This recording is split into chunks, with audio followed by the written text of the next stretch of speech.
the issue of same-sex marriage and equality for minority groups, including the LGBT community. And the two people debating tonight are Steve Donnan, who is the founder of Love Proudly and a gay marriage pressure group, and who is also a media commentator on areas of equality for gay rights. The second person here is Jamie Bryson, who is a loyalist campaigner and activist, and probably is best known for having rose to prominence during the flag protest. He also has held some sort of quite Christian fundamentalist views, which have recently blogged on several blogs, including Eamon Mally's. So the two of them, first of all, are going to have 5 minutes or so each to lay out their stall and their points of view, and then we're going to have some questions that people have been tweeting all day, some of which are hilarious and some of which we can't even ask, but most of which are very sensible and have a point to them. So going first is going to be Steve Donnan, and the reason he's going first is because I say so, and I'm the best. Go ahead. Well, firstly, I want to say thank you to both yourself, Alison, and Jamie for agreeing to do this. It's not orthodox, but I'm looking forward to a robust and respectful debate. So yeah, I mean, the issue of a same-sex marriage or gay marriage, equal marriage, whatever you want to call it, is a very hot topic at the minute.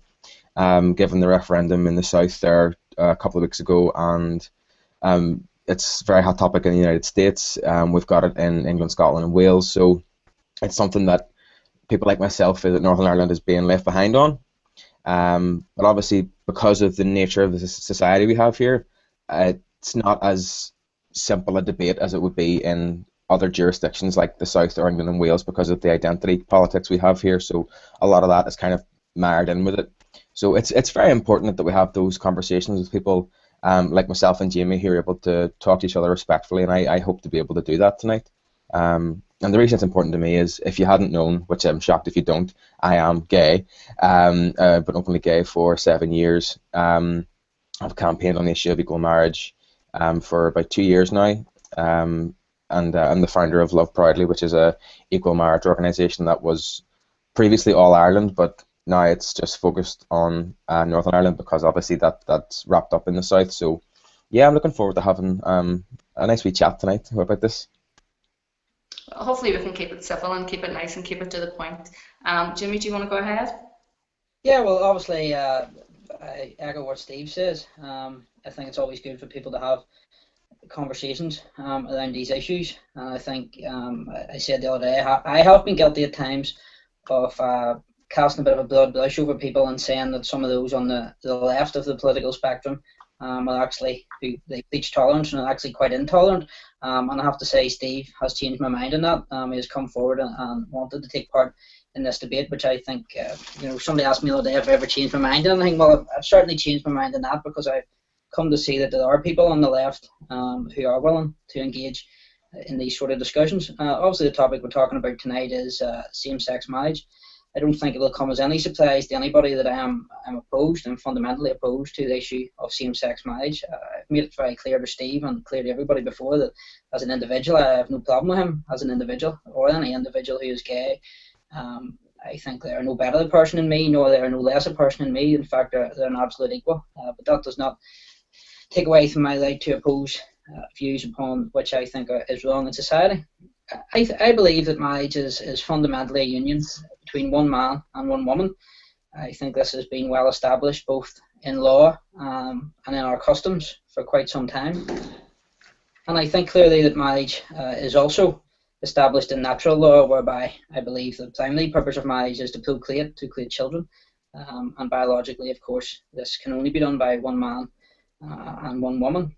Now, I oppose the definition of marriage because I believe it will dilute the traditional principles of what marriage is and always has been. And I think that the vehicle being used to drive this argument is a fatally flawed notion of equality, and that is quite a controversial point, I'm sure, which people have challenged me on in the past couple of weeks. I'm sure Steve will maybe want to challenge me on it. But to just maybe skip over it quickly now at the beginning, I believe equality is being used as a buzzword for minority groups and basically the whim or if any part of society who wishes to change the law. And at times I think I've seen gay rights campaigners in the past week or two who have said that they actually oppose a referendum on the issue here in Northern Ireland, which actually strangely I support. I think it should be done democratically. And in this regard, I believe that is almost an essence of saying that equality should trump the democratic process, which I think is obviously against democracy. Another reason, of course, I'm opposed is that I have deeply held religious views. I class myself as an Ulster Protestant. I think you termed it as a fundamentalist, Alison, at the start there. But yeah, and that is not to say that I'm without sin in my life, because I'm absolutely not. I have probably more sin in my life than most people. But it does not take away from what I believe is God's word. And I'm not trying to justify the sin I have in my life or the things that I do. And in the same way as I'm not trying to condemn anybody who is gay, but I do feel, because I hold them beliefs, that I have to articulate what is God's word, and that is that marriage and relationships are between one man and one woman. And I don't want to ramble on too much at the start here, so I'm sure we'll challenge a load of these issues as we go on, but that's pretty much a beginning from me. Right, so the first question is actually going to be for Steve, and it's from @JohnnyRotten on Twitter, who said, do you think the gay rights movement have become more pugnacious, or do you think that is the only way they can be heard? Which I suppose is a question that a lot of people have been implying, or a lot of commentators, that the gay rights movement is becoming more aggressive, and in such a way it's actually an attack on the equality of Christians. So how would you respond to that? There is a point to be made that some gay rights activists can be quite tenacious and militant, but there is an awful lot of anger there about issues they may feel that, I mean, like, in a personal context, when I was a lot younger and I came out, I was very angry, very much militant, all for, fight the power, we the people, all that kind of thing. And there's still an element of that within myself, but I don't think that is helpful. There is a time and a place for that, but it does tend to put people off coming around your way of thinking. I was talking to people last night. I was out handing leaflets out for Fight for Equality, which is a new campaign that's been set up to promote equal marriage, yet another one, which is good. But what I had tried to express was a positive view of equal marriage, and that it's not something you can demonize someone as being called a bigot for not supporting. You can't be aggressive with these kind of things if it doesn't serve the purpose of promoting the cause that you're trying to promote and try to complete. So there is an element of that within the gay community.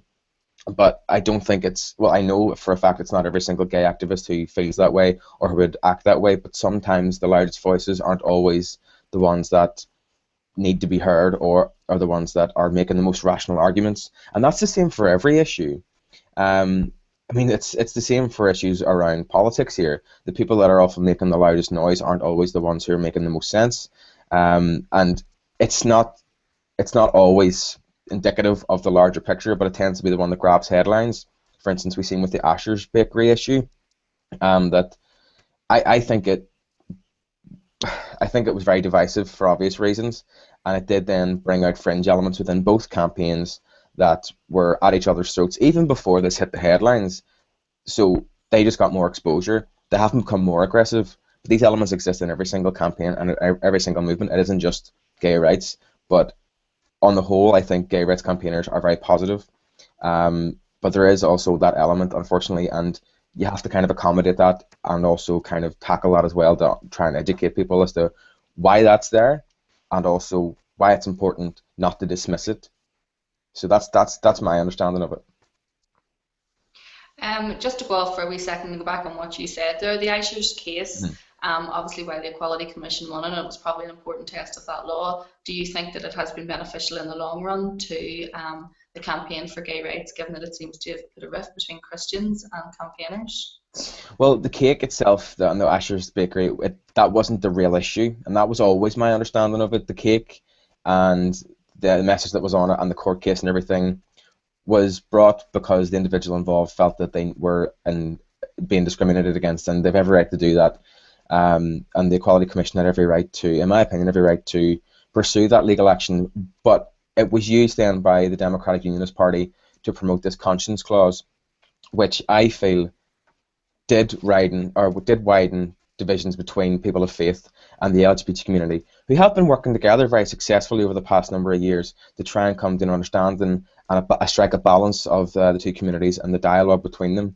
And I don't think the Asher's case helped, but it did give people a better understanding of just exactly how these issues lie between the both people of faith and people who are LGBT, and also people who are LGBT and who are people of faith. I come from a Christian background myself, very much like Jamie.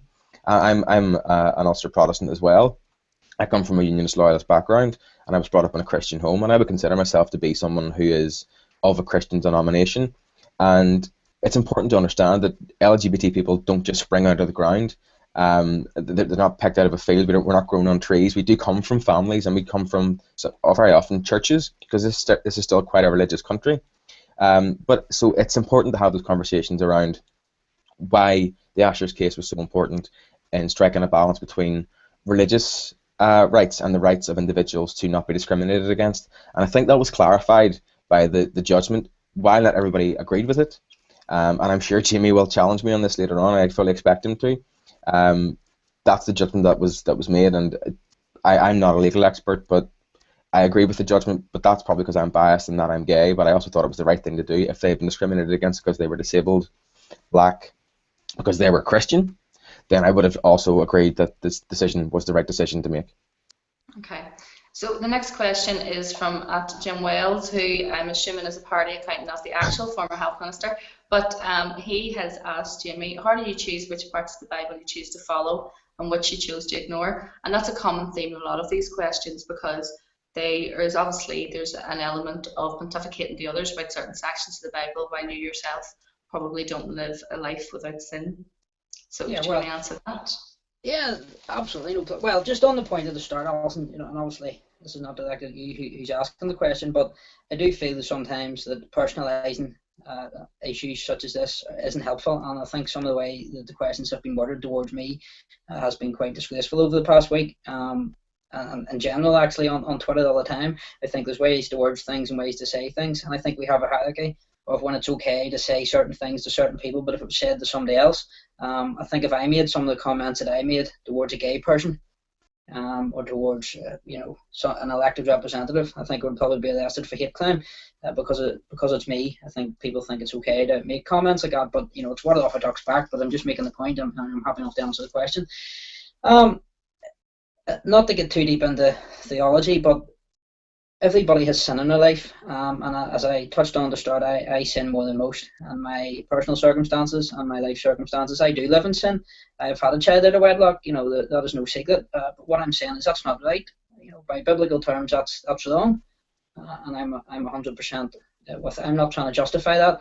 And someday I will be judged. I believe, and you have to remember, I'm viewing this through the context. I think everybody looks at these issues through what I call the own map of the world, whereby it's what they believe in internally, how their external views come out. But I have as much sin as anybody else within my life, and that's not something that I run away from. And the way I do live and things I do live in my life, I don't seek to justify, and God will judge me for. But that does not take away from the fact of I believe the Bible is clear, and I believe the Bible is clear in its principles. And if somebody came to me and says, Jamie, could you explain to me, should you be living out of wedlock, or should you be having a child out of wedlock? What does the Bible say? I would have to say, well, the Bible says that's totally wrong, and I would not encourage you to do that because it's against the word of the Bible. So, at no stage am I trying to justify what I do.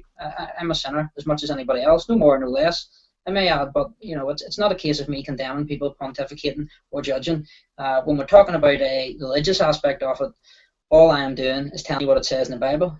Take that up with God. But I have to say, it's not only that aspect that I oppose to the definition of marriage. It goes a lot wider than that. That is one aspect. Even if we leave religion and the biblical side of it to the side, there's still a raft of issues as to why I oppose same-sex marriage. But, to clarify the point, Alison, I think that, we all have sin in our life, and I'm no different than anybody else, and I don't claim to be. And I don't ask for justification for my sin either. And, I'm only telling the truth in terms of the views that I articulate that come from the Bible. And if somebody asks me, is this right, I'll say it either is or it isn't based on the Word of God. And there's not much I can do about that. I'm not God. Yeah, for both people, there's a question here. Would both of you support a referendum in Northern Ireland on same-sex marriage if it was carried out without financial backing from groups with vested interests? Yeah. Sorry, Jamie, go ahead. Okay. So go ahead, Jamie. Go ahead. Yeah, absolutely. I think democracy, we live in a democracy, and I think it's the first way to do things. And I think we should have a referendum on the issue if there's a high enough public feeling about it. You know, I'm a Democrat, and if the vote goes against me, well, you know, that's the nature of democracy. I would then have to campaign and try and articulate my views or lobby elected representatives to try and get the law changed back again. But I think it is worth noting, and it's an important point to make. I think 3 times, perhaps 4, but I think it's 3 times, the gay marriage bill has come before the Assembly and it has been defeated on all occasions. So therefore, I think that the democratic will of the people has been expressed in that regard. But if gay marriage activists want to have a referendum, I would support that. And I would support, you know, the outcome of it, whichever way it went, because it is a democracy we live in. And if the majority of people wish us to legislate for same-sex marriage, then I would have to go along with it. Go ahead, Steve. What do you think? I actually come from the opposite side of the spectrum on this. I don't agree with a referendum on equal marriage for the same reason I don't agree with a referendum on social issues in general. I think it allows Stormont and elected representatives to then have an opt-out clause on issues that they have spectacularly failed to deliver on in a mature manner. As a gay person, the idea of 108 MLAs voting on my rights doesn't make me comfortable, so why the hell would I want 1.8 million people voting on my rights? It was necessary in the South because of the way their constitution works. Their constitution said it was one man, one woman. Any kind of change at all in their constitution has to go to a public vote, no matter if it's a comma or a new space or a new paragraph. It has to go to a referendum. Here, I don't think a referendum is necessary because it will draw much needed resources away from already under-resourced LGBT community. We don't have the kind of mature attitudes towards these issues here. I mean, me and Jamie can talk about this in a mature manner and be respectful to each other. But we've seen time and time again that people use these kind of social issues to draw out fear and distraction politics that would be damaging to people who are young LGBT people. And it will cause, even, you think the Asher's case was bad? Wait until we have a referendum on equal marriage. The divisions between the faith communities and the gay communities will be massive. And that's not something I want to promote. I am not by any means anti-Christian or anti-church. I want us to live in a society where if I want to get married, I can get married. If a church doesn't want me to get married in their church, they can refuse that. But I want us to be able to live in that society. I don't think a referendum is the way to go. It's also the referendum system in the UK. It doesn't exist. They're basically glorified opinion polls. They're not legally binding, and also even if they are, there's no guarantee that they'll be implemented. I mean, the Good Friday Agreement, which I know Jamie is a massive fan of, was passed overwhelmingly 17 years ago. There's still tons of that agreement. What, sorry? Depends what way you look at it, but anyhow. Well, yeah, I mean, it was passed. I mean, the majority was voted in favour of it to pass, but that hasn't meant that the actual mechanisms that were in the agreement were implemented.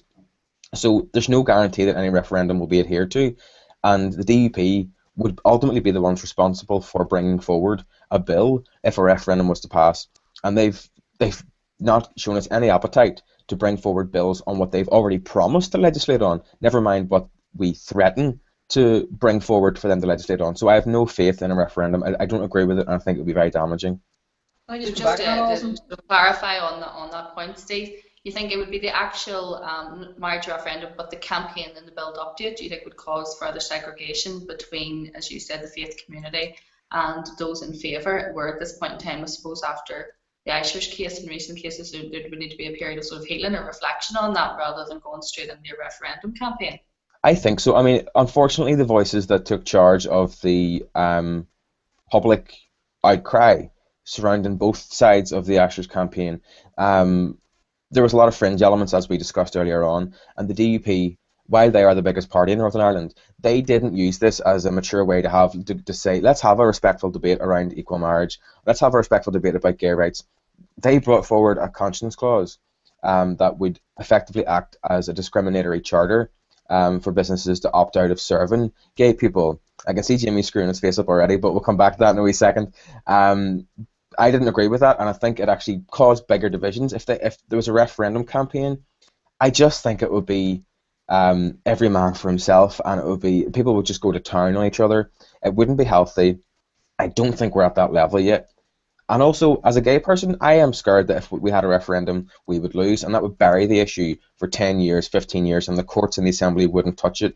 And if you want to have a referendum, you do it when you think you can win, and this isn't the point where I think a referendum would pass. And if it did pass, it would be by a slim majority, if that at all, which would just visualize the massive divisions there are between the community here. So it needs to be a period of healing and reflection, I think, after the Asher's case. Jimmy, do you want to add anything to that? Alison? Yeah, you know, Steve made a point there, and I think this goes to the core of the argument about the equality agenda, in that Steve said he did not want people voting on his rights.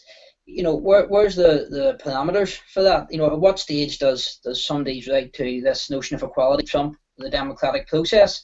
You know, and if we're going to get to the stage of saying, you know, if two people love each other, then never mind the democratic process, there should be forced legislation on that, because that is effectively what it would be. You would be bypassing the democratic process to have forced legislation. If we then get to the point that if somebody says, you know, three people love each other, then we will legislate for polygamy. If somebody says, you know, and this is not to be flippant about it, if somebody says, I want to marry my son, should we allow incest if the two people love each other? And, you know, I'm sorry if that's uncomfortable conversations. Well, no, Alison, I'm sorry if it's an uncomfortable conversation. It's not even a comfortable conversation. Incest is illegal, and it's illegal for a reason. Yeah, so is gay marriage. Homosexuality is not legal. So you're not comparing like for like. No, Alison. We're getting to the core of what the equality agenda is. You know, where is the parameters? Where does it stop? So go back to two people love each other, okay? And they say, well, I love somebody else. Three people love each other. We're all consenting adults, and we all love each other. Should we legislate for polygamy? Because if you're saying that if people love each other, they have the right to get married, then how then can you say, well, three people don't have the right to get married? It's a self-defeating argument. So at what stage do we say, well, equality doesn't trump the democratic process? But Jamie, can I just come back on that, Alison, very briefly? Yeah, sure, go ahead. If I could get three guys to marry me, Jamie, don't worry, I would be there. But I think it's a straw man argument in some sense. I mean, I see where you're coming from. I've heard this argument before about polygamy and about marrying people marrying their children and that. But it kind of distracts from the issue that my mother and my father married each other because they loved each other and because they wanted to have a family. If I want to marry someone, and I was engaged at one point to another man, and that's no longer the case. But at that point in time, I wanted to marry him because I was in love with him and I wanted to share my life with him and celebrate the same things in my life and in his life that my parents wanted to do with each other. So the idea of polygamy, that's a completely different argument. I don't really have much of an opinion on it. But I don't think that, I mean, you say the equality agenda, this kind of language that I've heard about the agenda, it stems from what I perceive to be what Sinn Féin said about equality being a Trojan horse, which, with all due respect, was not helpful. Excuse me. It's made it seem that equality now is something to be snuck in through the back door, that it's something that people should be afraid of, and it didn't do us any favours whatsoever. It's made equality sound like a dirty word, and that's not the case at all. And I'd like to be able to come to a point where we're able to alleviate people's fears on what equality actually means. And it's not about getting what you want because it makes you happy. It's about getting what you deserve because it's fair. Can I ask you, Steve? Could you define for me what is define equality for me? Define the parameters of it and the boundaries of it. At what point does, if something makes you happy and you want it, at what point does that stop? What is a line in the sand? Can you tell me what the logical trajectory of it is? Well, when I'm talking about equality, I'm talking about in terms of where I live. My postcode shouldn't determine what rights I'm entitled to. I believe that equal marriage is a right that I'm entitled to. It can't be given or taken away. That's why rights are rights. They're inalienable. What you have then is privilege if you don't have that. For instance, I can get married in England, Scotland and Wales, and probably very soon in the South, given the referendums passed there. The legislation hasn't yet come into effect. I'm a British citizen. I pay my taxes. I go to work. I have a British passport, and I have an Irish passport as well.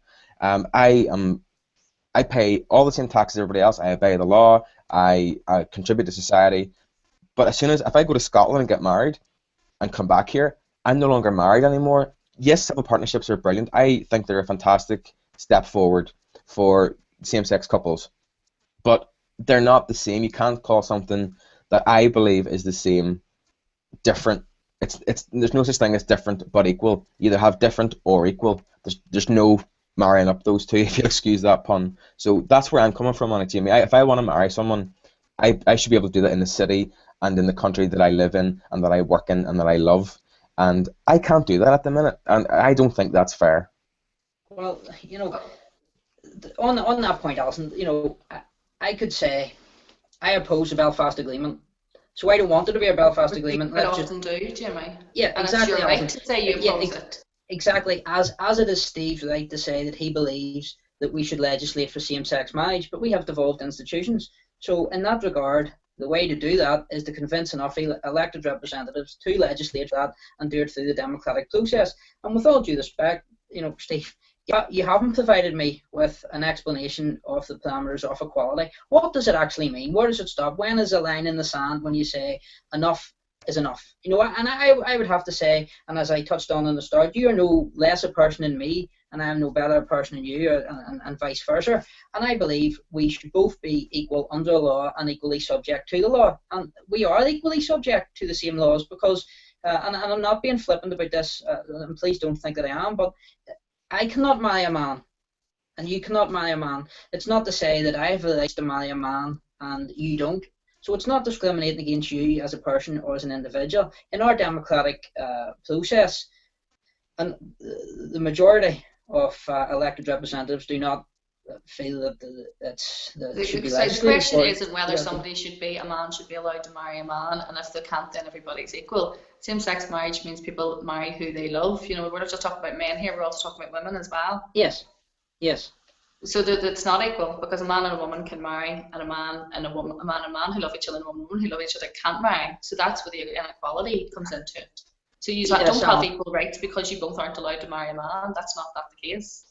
No, Alison, I don't agree with that. What we do, we are equal, and if you want to change a law, you change a law through the democratic process. And by the same token, as I've said, at what point does it end, Alison? At what point do you say, well, okay, this is not acceptable and this is acceptable? So if you're coming from a point of view of saying two people love each other, they should be allowed to be married, then how can you say, and I hate to keep going back to this point, but nobody's answered it, how can you then say, well, it's not acceptable for three people to get married? How can you judge that, Alison? Well, can I just come back? I mean, Jamie said that I didn't provide him with a definition of equality. Well, in its essence, the definition of equality is the state of being equal, especially in status, rights or opportunities. I have equal status to Jamie, and I am a citizen of this country. In terms of rights, Jamie has the right to marry the person he loves because Jamie is heterosexual. I don't have that right because I am homosexual. Jamie has the opportunity to marry whoever he wants because he's heterosexual, and that'll be a woman that he marries, no matter what jurisdiction he lives in this, and not just in the UK, in the world. I don't have that opportunity. So that's where I'm coming from in terms of equality, and that I don't have it. I mean, you don't have equality, Jamie. I'm not equal with you in terms of rights or opportunities. Status, yes, but not in those two other things, and you can't have the whole without all of it. Yeah, well, right. I'm going to move on and ask you another question. You can come back to that at the end. Okay. Maria Cahill on Twitter has asked Jamie, the Bible also says an eye for an eye. It encourages the stoning of women, etc. Why interpret it literally regarding homosexuality, but not all of it? Well, that is the Old Testament, and the Bible's very clear. And I'm not going to get into theology debate. Well, I'm happy enough to if you want to, but when we're talking about the Bible, you have to understand it is very clear. God is very clear in His Word by what He says, and He says that man goes to be with woman, and to procreate, you have a man and a woman. It's natural law, and a lot of that is Old Testament, which of course, whenever Jesus came, was changed. I'm happy enough if Maria wants to have that discussion about theology, and I'm happy enough to get into it. But there's things in the Bible which are not ordained by God, but which were tolerated by God at the time, and it's a very deep theological argument. But as I've said at the very start, it's clear. God's word is clear. All throughout the Bible, Old Testament, New Testament, God ordains man to be with woman. That's God's word. It's not the word of Jamie Bryson. I didn't make it up. It's in black and white for everybody else to look at. Don't hate me. Take it up with God. So going back to taking it up with God, we have a question for suppose it's following on from that from NI Atheist, who said, would you not accept, Jamie, that there are non-religious people in society and they should have the right to have freedom from religion? So therefore, you're saying that these laws are God's laws, but therefore, why should people who are non-Christian have to follow those laws? No, well, I made quite clear, Alison, that I believe we live in a democratic society. You know, for example, I've articulated the argument that I don't believe that same-sex marriage is right for a number of reasons. That, you know, not only for religious reasons, but in that regard, I did say, and I've been very clear to say that, you know, if Steve and people part of his movement got enough people to agree with him, and through the democratic process were able to change the law, I would accept that. I would not be standing shouting saying this is against God's law. You must, you know, let's collapse the country and, you know, everything's going to, you know, fall apart. Of course, I would still hold the opinion. I would say it would be a very bad day for Northern Ireland, and I would say it would be going down the wrong path. But by the same token, I would accept it, and I would not expect anybody to be forced to do anything that they didn't want to do. So you wouldn't agree? I mean, in the South, we've seen an increase in separation from state and church, whereas now people who are allowed to follow their faith, but they don't have, it doesn't have the same influence over government. Did you not agree that it should be the same here, or do you agree that there should be so much influence from fundamentalists within government into making laws? So do you not agree that there should be separation from church and state? The governance of the church and the governance of the state should be two different things. No, well, Alison, we have a system of government where people are elected, people vote for them. You know, that's a system of government we have now. As perverse as the system of government we actually have is, this laughable joke of mandatory coalition, it is, I call it a bastardized democracy. But by the same token, people vote for the people who are elected. The church don't decide who sits in Stormont. So if enough people vote for LGBT or gay rights activists, then they can get in and they can change the law. That's the nature of democracy. The church doesn't decide who sits in Stormont. The people do. And if enough people do not want, as you use your term, religious fundamentalists sitting in Stormont, well, then, you know, they would vote them out. But it's clearly not the case. Right. Steve, a question for you here, which is interesting. A question from Aaron on Twitter, which I'll put to both of you. But would you be in favour of, should same-sex marriage legislation be introduced, that there be a clause to allow individual churches to retain their beliefs, or do you believe, you know, the churches should then be forced to marry same-sex couples, whether they disagree with it or not? I mean, obviously there's a difference between legal marriage and then marriage in an actual church or a chapel. Well, I would completely and utterly, and have publicly said this before, disagree with churches being forced to marry same-sex couples if it's against their beliefs. That being said, I also believe churches that want to marry same-sex couples should be allowed to do so. They're few and far between in Northern Ireland, obviously, but those churches that would like to do that should be able to opt into that. But no, churches and religious institutions have the right to hold their own beliefs, their own structures, and enable marriage the way they want to. I would have no grounds and no right, and nobody should have the right to take a church to court to force them to marry them if they don't agree with, if the church doesn't agree to marry them. I wouldn't want to get married in front of a reverend who was doing it through gritted teeth. That's not the kind of society I want to live in. So no, I completely disagree with that. And Jimmy, would you take issue with individual churches based on their beliefs or their interpretation choosing to wed LGBT couples? Well, again, I don't want to get stuck into a whole night about biblical theology, but if somebody, you know, there's people who maybe don't believe in the Bible, and as I've said, you know, them people have the right to be free from religion. But for those people who actually do claim to follow God and to preach God's word, to actually then quite publicly go against God's word and what is clearly God's word, you know, those people will be judged harsher, and this is biblical. Those people will be judged harsher than those who don't actually believe at all. So, of course, I would take issue with the church, you know, going against God's word. But again, you know, we all have sin and we all make mistakes. Nobody is any worse than anybody else in life, and nobody is right to judge anybody else. But what we do have a right to do is to articulate our views and express those views lawfully and within the democratic process. So in that case, then you wouldn't object to churches being choosing to marry same-sex couples You wouldn't take issue or wouldn't encourage people to protest against that or any of those other sort of things? Well, of course, I would object, Alison, because I think it's wrong. You know, it's only logical that I would object. Okay, now this is a question that I'm going to sort of hash together from a lot of different questions that have been put in. But the, I'm going to go down because I had a good one here.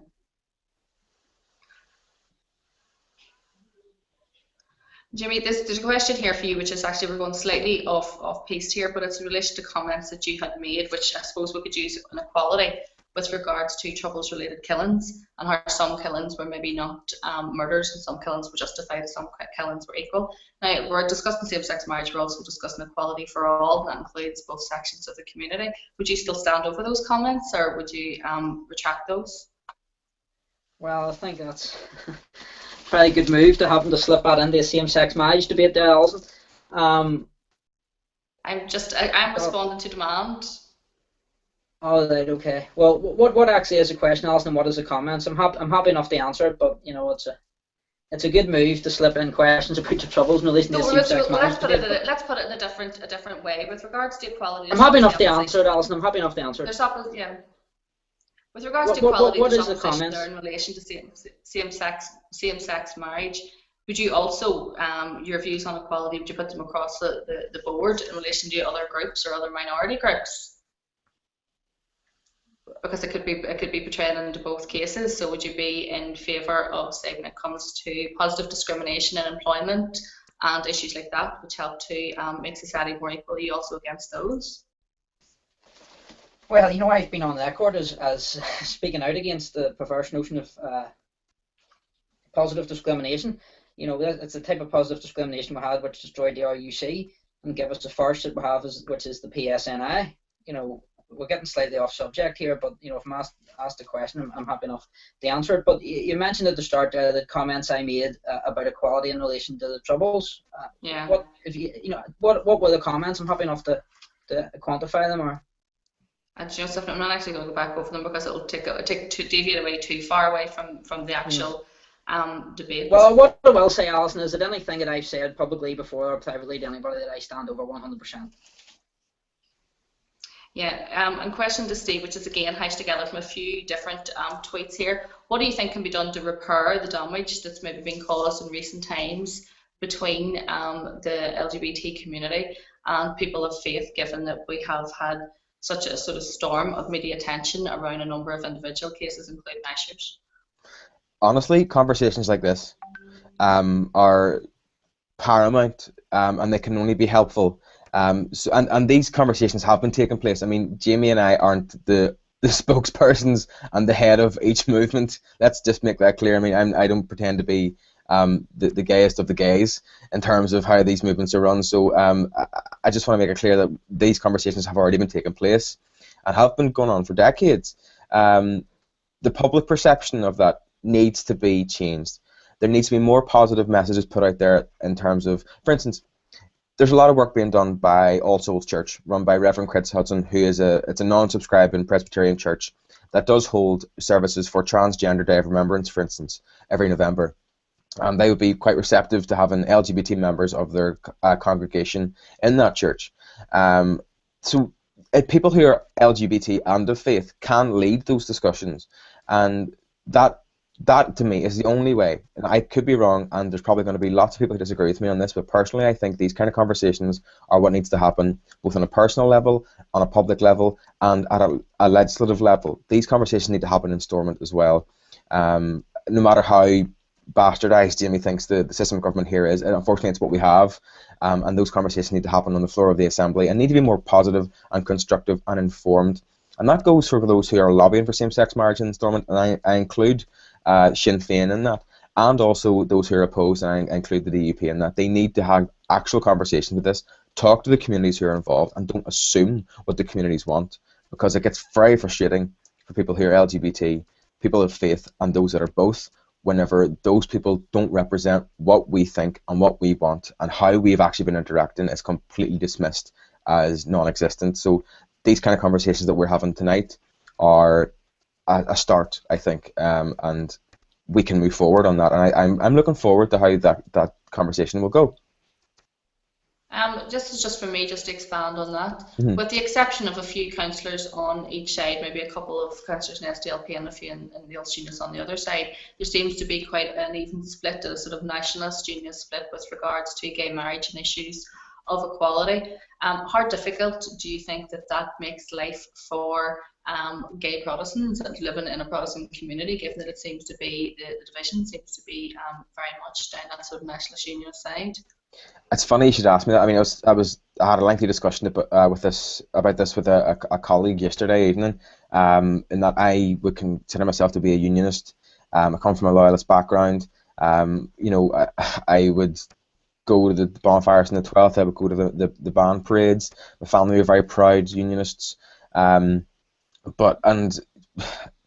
I'll say this publicly. The first time I ever voted, I voted DUP because I was told to. I didn't know. I wasn't informed about politics as much as I am now, and that was my first ever election.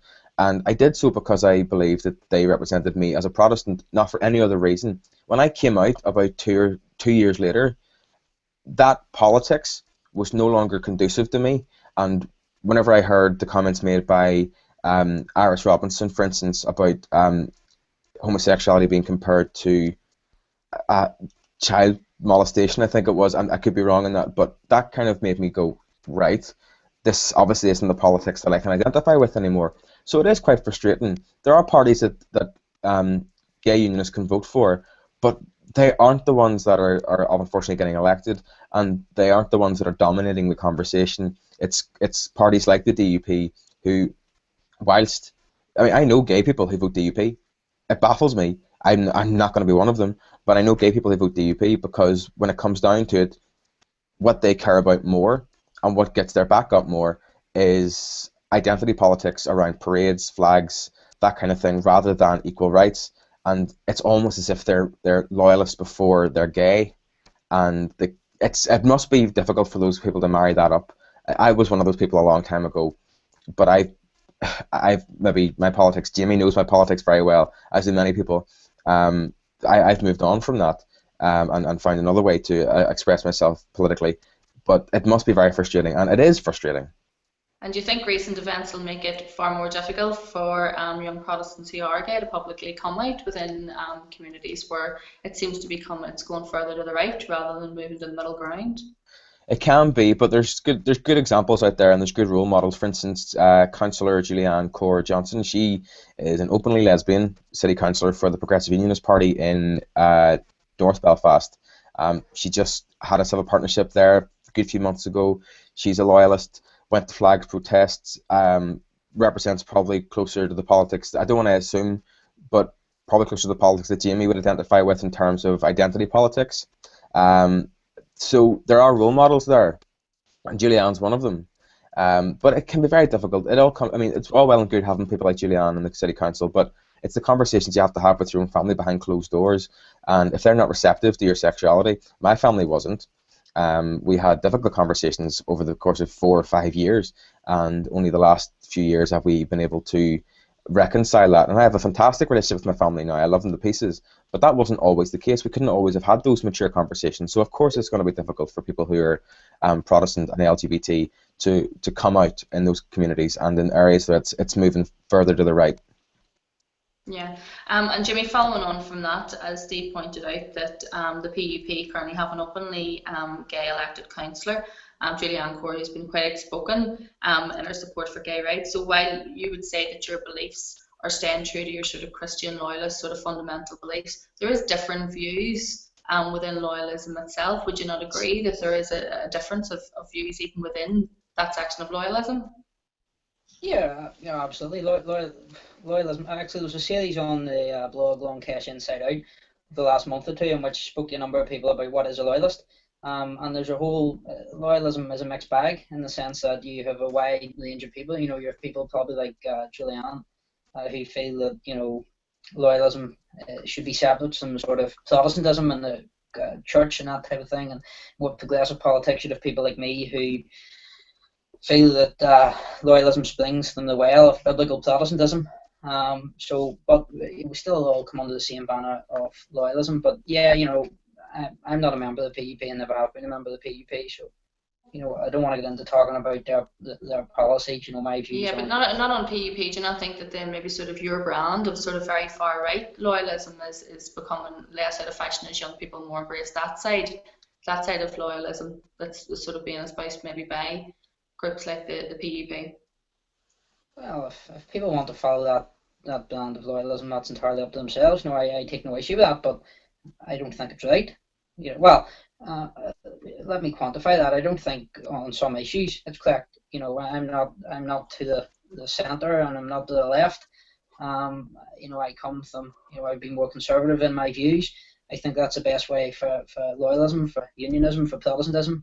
And I think if we go back to 1912 and the Ulster Covenant and we look at the words in that, they draw heavily on reliance upon God.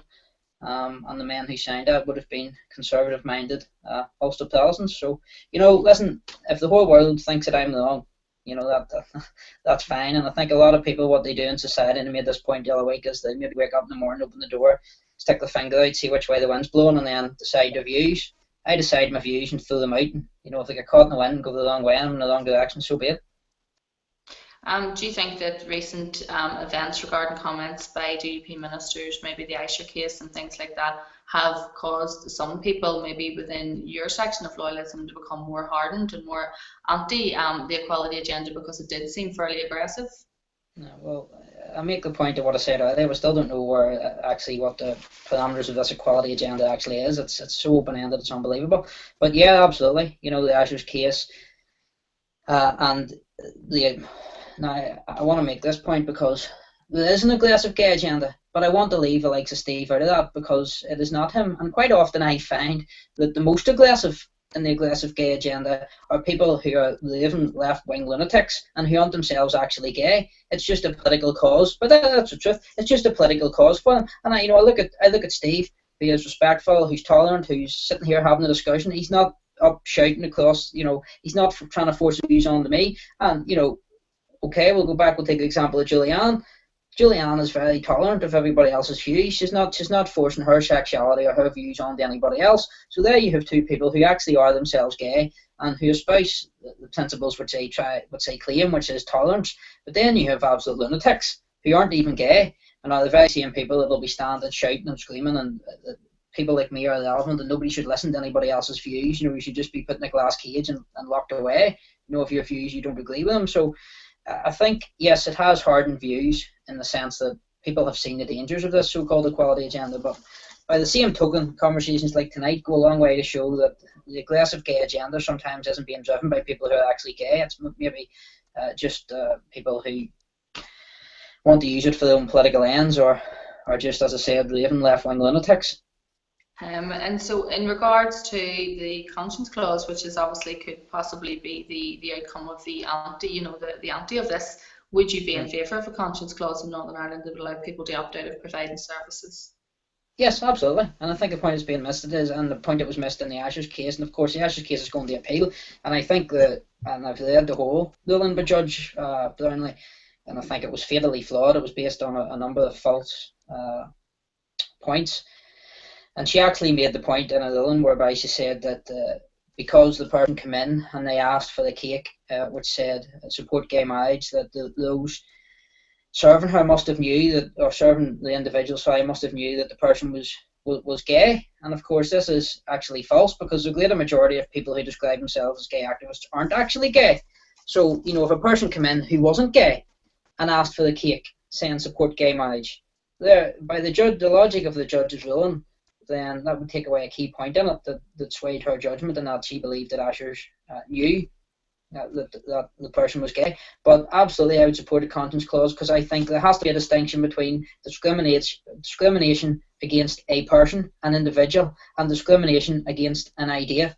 And I think it's perfectly legitimate to discriminate against an idea if you don't believe in it by conscientious, religious, or even just your own political views. For example, even though that would mean that you could be discriminated against or refuse services in some place that you walked into because someone disagreed with your loyalist views and asked you to leave, you would be in favour of that? Well, no, Alison, I don't think that's what the conscience clause does. Well, if you asked for a service that someone didn't want to provide on grounds of who you are and what your beliefs are, they would have the option to opt out. No, No, Alison, you're totally misrepresenting what the conscience No, it clause is. is. They can't. No, they can't. If I walked in somewhere, they couldn't say, "There's Jamie Bryson, he's a loyalist, Well, no, get they out." couldn't serve you because of your Jamie Bryson, but I mean, they could refuse to serve you if you were asking for certain items or certain things that they just decided to disagree with. Yes, And you yes, would be absolutely. inferior to that. Yes, absolutely. By the same way as if, somebody could, let me give an example.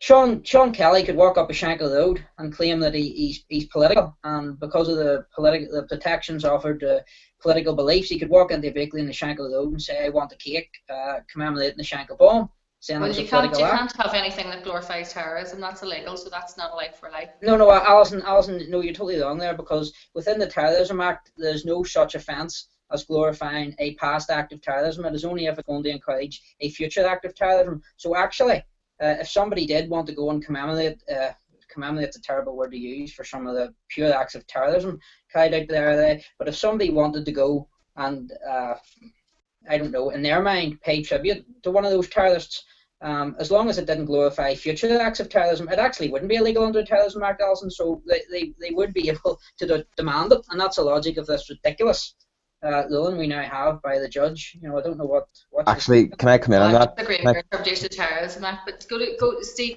from your point of view, a conscience clause, should it be introduced? How dangerous would that be, and what sort of detriment do you think that would have to LGBT people living in Northern Ireland? Massively so. I just want to come back to your point there. Jimmy mentioned about the Terrorism Act. I mean, I'm not a legal expert either, Jimmy, but I have it in front of me here, and Section 4 says the glorification of the commission or preparation of terrorism, brackets, whether in the past, in the future, or generally of such acts, and that would apply then to actions of the Shankill. No, if it's going to encourage a future act of terrorism. Okay. If you look at Castledorg and you read the guidance, I think it was put out by ACC Will Kerr, might have been George Hamilton. It makes clear the PSNI's position on it, that if we come to this, then Jerry Kelly, when he stands up or goes on TV and speaks about the IRA and what he done in the IRA, well, he could be arrested for encouraging terrorism. It doesn't stack up. There's no crime of encouraging a past act of terrorism. It is only if it's going to encourage by your acts or by your words, if it's going to encourage a future act of terrorism. There is no crime of encouraging past terrorism.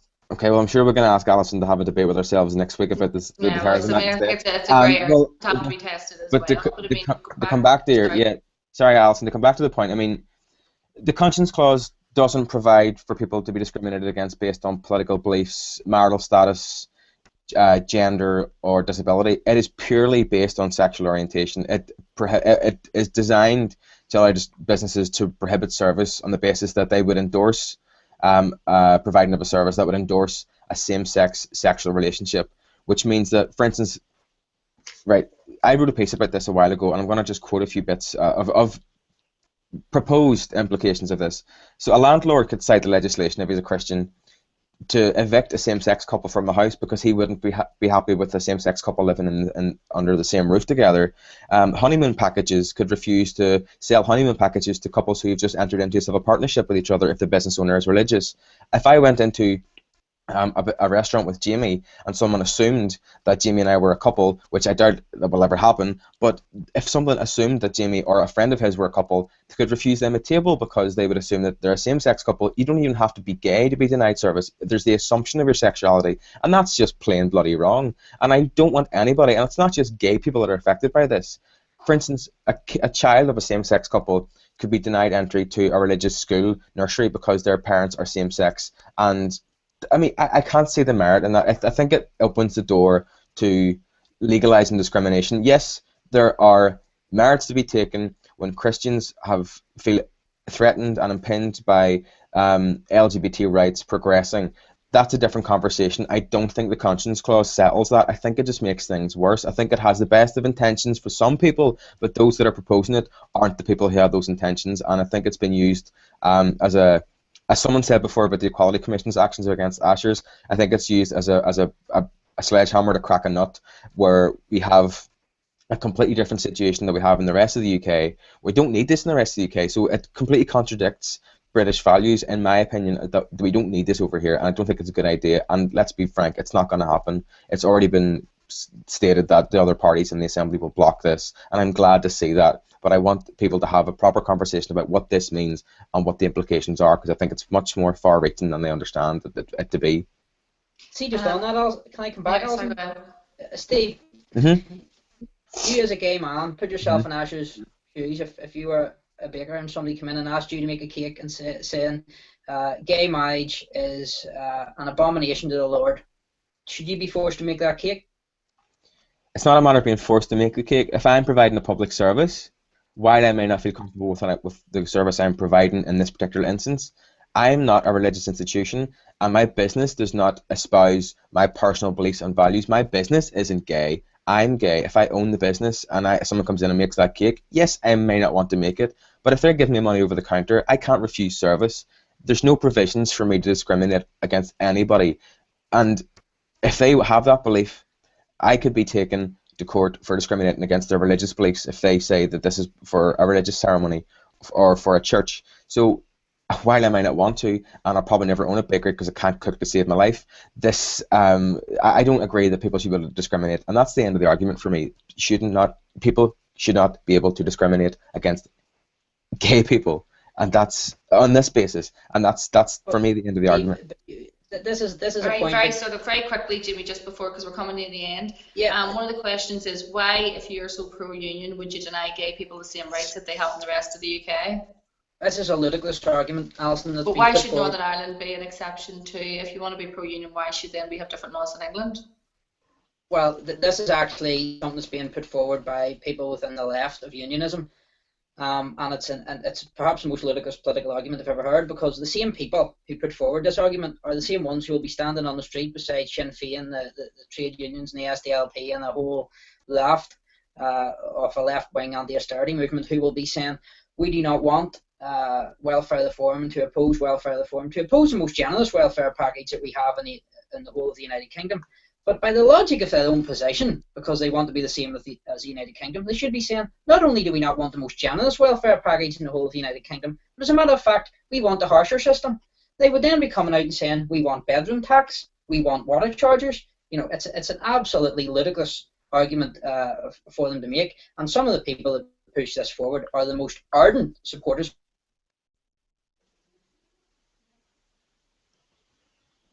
We froze. Oh.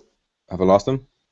I think so. We're not lost him permanently. We're coming to the end of the time anyway. But I mean, obviously, you would be in favour that we should now. The Republic has same-sex marriage laws. So does the rest of the UK. We're standing out on our own. We look like dinosaurs to the rest of the world. Would you be? So obviously, you would be saying that there should be moves immediately to introduce same-sex marriage here. Yes, and I mean, while I'm loath to kick Jamie whenever he's not here to defend himself, Jamie espouses himself to be a loyalist and to have the beliefs that people in Britain should be equal to each other. I'm British and I'm gay. Just because I'm gay doesn't mean I'm any less British. So I think, yes, I would agree that equal marriage, I mean, that's pretty obvious. I think equal marriage should be implemented across the UK, and I don't think Northern Ireland should be any different. Oh, there he is. Hi, Jamie. We got you back again. Can I finish that off, Alison? Sorry, I don't know what happened there. I was just in. No, what happened to you there? I was in the midst of saying that some of the people that are putting forward this ludicrous argument are actually the most ardent supporters of the farce that is a peace process. So I can't wait for them to come out and call for the collapse of the Assembly, because we have the perverse, bastardised notion of a mandatory coalition here, which is separate from the rest of the United Kingdom. So why aren't they calling for the collapse of the Assembly? So on one hand, they want the devolved institutions. They want Northern Ireland to be treated as a special case. But then on the other hand, when it suits them, they want exactly the same as with the rest of the United Kingdom. So it's a ludicrous argument. It doesn't even make sense. And I think that it was maybe out of their mouths before they thought about the sense of it. Right, we're coming to the end, and I suppose I want to just very quickly wrap up and also say that there has been tons of questions have been asked on Twitter.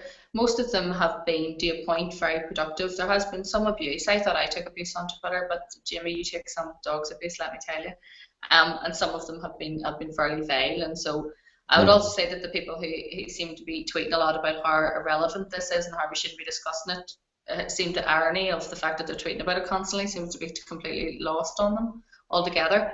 But both of this has been very good-natured and also very good-hearted without not being quite heated. So you should obviously support having debates like this in the future and other avenues. Definitely. Yeah, absolutely. I think it's been good. Yeah. I think it's both put forward good points, and I think it definitely came off well. At the end of the day, most of the comments were very positive, and I think at the end of the day, most of the comments were probably in favour of Steve, but he had the easier argument to argue out. Such is the nature of society. Well, for all that's been said about Twitter, it shows you that it is actually quite a left-wing vehicle, given It's the fact very that the skewed to the left. question. Yeah. Yeah. Thanks very much. I actually really enjoyed it. I think it was really productive, and thanks very much for your time. Thanks very much, Alison, and thank you again, Jamie. This has been Yeah, been you very too, Steve. Yeah, thoroughly enjoyed it. Thank you. Thanks very much. Cheers, guys. Okay.